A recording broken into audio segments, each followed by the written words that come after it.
ko, sumasabay na sa akin ang Diyos! Kamusta mga ka-hip-hop? Narito na naman tayo sa panibagong video kung saan pag-usapan natin yung naging freestyle ni Saint Ice sa laban nila ni Zaki. Pa-subscribe naman dyan kung fan ka ng Flip Top sa recently na laban ni Zaki at Saint Ice.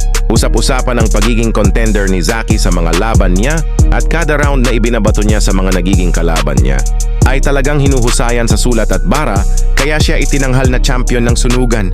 Subalit nang makatapat si Saint Ice ay agad niyang hinanapan ng butas o anggulo para mapaniwala ang crowd na ito daw ay script, ngunit yung pinupukol niya kay Saint Ice na scripted ay ibinalik niya on the spot sa mga crowd sa laban nila. Kaya napaka-solid na reboot nun kay Zaki at maging sa mga audience ay di inaasahan ang ganong anggulo na binitawan ni Saint Ice. Kahit si Shernan ay napamura dahil sa galing na ipinakita ni Saint Ice sa laban na yon at yung ang naging butas ni Zaki kung bakit nanalo si Saint Ice. Abangan pa natin ang susunod na hakbang sa mga parating panglaban sa Isabuhay Tournament 2025. Peace out! Traditional talent, ikay alipin lang ng Gen Z. Outdoor boys, paru-paro G, ba't adan, ba't adan. Wala tayong magagawa, talagang sasakay sa TikTok para mag-trend ang kanyang sound.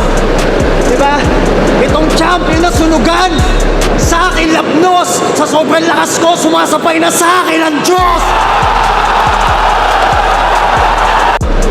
Diba? Umulan. Itong champion na sunugan, sa akin lapnos, sa sobrang lakas ko, sumasabay na sa akin ang Diyos! Ay! Puta! Patay ka dyan! Patay ka dyan! Ay! Ay, ay, ay! Yun ang magiging problema ni Zaki dito. Tingin ko na, parang alam ko na kung ano ipapanalo ni Saint Ice.